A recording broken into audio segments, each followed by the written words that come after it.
Hello ভালোবাসার মার্জন, সবার কি অবস্থা? আশা করছি সবাই ভালো আছেন। ভাবুন তো, আজকে যে আমরা প্রতিদিন জুতা পরে বাইরে যাই, স্কুলে যাই, কাজে যাই, ভ্রমণে যাই, সব জায়গায় জুতা আমাদের সঙ্গী। কিন্তু কখনো কি ভেবে দেখেছেন মানুষ প্রথম কবে জুতা পরা শুরু করেছিল, কে প্রথম জুতা বানিয়েছিল, আর সেই জুতা দেখতে কেমন ছিল? আজকের ভিডিওতে আমরা জানবো জুতার সম্পূর্ণ ইতিহাস, পৃথিবীর প্রথম জুতা কে বানিয়েছিল, প্রাচীন সভ্যতাগুলো কেমন জুতা ব্যবহার করত, এবং কিভাবে সেই সাধারণ চামড়ার টুকরোগুলো আজকের আধুনিক জুতায় পরিণত হলো। তাহলে চলুন শুরু করা যাক জুতার অবিশ্বাস্য ইতিহাস। আমরা প্রথমেই জানবো জুতার প্রয়োজন কেন হয়েছিল। হাজার হাজার বছর আগে মানুষ যখন পৃথিবীতে বসবাস শুরু করে তখন তারা সম্পূর্ণ খালি পায়ে হাঁটতো। সেই সময় মানুষের জীবন ছিল খুব কঠিন। তাদের হাঁটতে হতো পাথরের পাহাড়ে, কাঁটাযুক্ত জঙ্গলে, গরম মরুভূমির বালিতে এবং তীব্র ঠান্ডা বরফের উপর। খালি পায়ে হাঁটার কারণে মানুষের পায়ে কাঁটা লাগতো, রক্ত বের হতো এবং বিভিন্ন ধরনের সংক্রামক রোগ হতো। ধীরে ধীরে মানুষ বুঝতে পারলো পা রক্ষা করার জন্য কিছু একটা করা দরকার। সেই প্রয়োজন থেকে জন্ম নেয় জুতা তৈরির ধারণা। গবেষণা অনুযায়ী মানুষ প্রায় 40,000 বছর আগে পা ঢাকার জন্য কিছু একটা ব্যবহার শুরু করেছিল। সেই সময়কার জুতা ছিল খুবই সাধারণ। মানুষ পশু শিকার করতো এবং সেই পশুর চামড়া ব্যবহার করত। তারা পশুর চামড়া কেটে পায়ের নিচে রাখতো এবং গাছের লতা পাতা চামড়ার ফিতা বানিয়ে পায়ে বেঁধে নিত। এগুলো দেখতে অনেকটা মোটা মোজা বা স্যান্ডেলের মতো ছিল। এই জুতোগুলো দেখতে বেশি সুন্দর ছিল না, কিন্তু এগুলো পা রক্ষা করত। এটাই ছিল পৃথিবীর প্রথম জুতার শুরু। 2008 সালে প্রত্নতান্ত্রিকরা একটি অবাক করা আবিষ্কার করেন। আর্মেনিয়ার একটি গুহা থেকে তারা একটি প্রাচীন জুতা খুঁজে পান। এই জুতাটি প্রায় 5500 বছর পুরনো। জুতাটি তৈরি ছিল এক টুকরো চামড়া দিয়ে এবং সামনে ফিতা দিয়ে বাঁধা ছিল।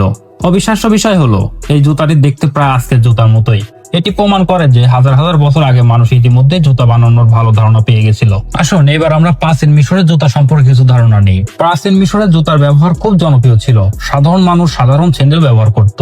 এই স্যান্ডেল তৈরি হতো খেজুরের পাতার তন্ত্র দিয়ে, পেপিরাস গাছের তন্ত্র দিয়ে এবং কখনো চামড়া দিয়ে। কিন্তু রাজা এবং ফারাওদের জুতা ছিল একেবারেই আলাদা। তাদের জুতা তৈরি হতো সোনা দিয়ে, দামি চামড়া দিয়ে এবং বিভিন্ন অলংকার দিয়ে সাজানো। জুতা তখন শুধু প্রয়োজন নয়, সম্মান এবং মর্যাদার প্রতীক হয়ে উঠেছিল। আসুন এবার আমরা রোমানদের শক্তিশালী জুতা সম্বন্ধে ধারণা নেই। রোমান সাম্রাজ্যে জুতার ডিজাইন অনেক উন্নত হয়ে যায়। রোমান সৈন্যদের জন্য বিশেষ ধরনের জুতা বানানো হয়েছিল যার নাম ছিল ক্যালিগে। এই জুতাগুলো তৈরি ছিল মোটা চামড়া দিয়ে এবং নিচে ছিল লোহার পেরেক। এই পেরেকগুলো সৈন্যদের দীর্ঘ পথ হাঁটতে সাহায্য করত এবং যুদ্ধে ভালোভাবে দাঁড়িয়ে থাকতে সাহায্য করত। রোমান সৈন্যরা এই জুতা পরে হাজার হাজার কিলোমিটার পথ অতিক্রম করত। এভাবেই সময়ের প্রবর্তনের সাথে সাথে চলে আসে মধ্যযুগ, আর এই মধ্যযুগে তৈরি হওয়া শুরু করে কিছু অদ্ভুত ডিজাইনের জুতা। মধ্যযুগে ইউরোপের জুতার ডিজাইন ছিল অনেকটা অদ্ভুত। সেই সময় অনেক জুতার সামনে অত্যন্ত লম্বা নাক থাকতো। কখনো কখনো সেই নাক এত লম্বা হতো যে হাঁটাও কঠিন হয়ে যেত। ধনী মানুষরা এই ধরনের জুতা পরতো, কারণ তখন সেই লম্বা নাকের জুতা ছিল ধন সম্পদের প্রতীক। এবং 1800 শতকে আসে জুতা তৈরিতে বিশাল পরিবর্তন, ঘটে যায় শিল্প বিপ্লব। এমনকি 1800 শতকে শিল্প বিপ্লব শুরু হওয়ার পর জুতার ইতিহাসে বড় পরিবর্তন আসে। আগে জুতা তৈরি হতো হাতে, কিন্তু শিল্প বিপ্লবের পরে কারখানায় বড় পরিসরে জুতা তৈরি হওয়া শুরু হয়। এর ফলে জুতা দ্রুত তৈরি হওয়া শুরু হয় এবং সাধারণ মানুষের জন্য জুতা সহজলভ্য হয়ে যায়। একটা মজার তথ্য হলো আগে সব জুতা একই আকৃতির ছিল, মানে ডান পা এবং বাম পায়ের জন্য আলাদা জুতা ছিল না। 1800 সালের পরে প্রথমবারের মতো রাইট শু এবং লেফট শু আলাদাভাবে তৈরি হওয়া শুরু হয়। এর ফলে জুতা অনেক বেশি আরামদায়ক হয়ে যায়। আর তখন থেকে আধুনিক জুতার যুগ চলে আসে। আজকের পৃথিবীতে জুতার ডিজাইন অসাধারণ উন্নত। আজকের জুতা ব্যবহার হয় রাবার, ফোম, এয়ার কুশন প্রযুক্তি, সিনথেটিক ফাইবার। খেলাধুলার জন্য আলাদা জুতা, দৌড়ানোর জন্য আলাদা জুতা, পাহাড়ে ওঠার জন্য আলাদা জুতা।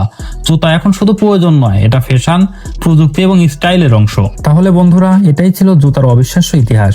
একসময় মানুষ শুধু পশুর চামড়া পায়ে বেঁধে হাঁটতো, আর আজ আমরা ব্যবহার করছি অত্যাধুনিক প্রযুক্তির জুতা। মানব সভ্যতার অগ্রগতির সাথে সাথে জুতারও অবিশ্বাস্য পরিবর্তন হয়েছে। আর হয়তো ভবিষ্যতে আমরা দেখবো স্মার্ট শু, যা আমাদের হাঁটার গতি, স্বাস্থ্য এবং শরীরের তথ্য মাপতে পারবে। যদি ভিডিওটি ভালো লেগে থাকে তাহলে অবশ্যই লাইক দিবেন, কমেন্ট করবেন এবং চ্যানেলটি সাবস্ক্রাইব করবেন। দেখা হবে আবার নতুন কোনো ভিডিওতে। ততক্ষণ সুস্থ থাকবেন, ভালো থাকবেন। আল্লাহ হাফেজ।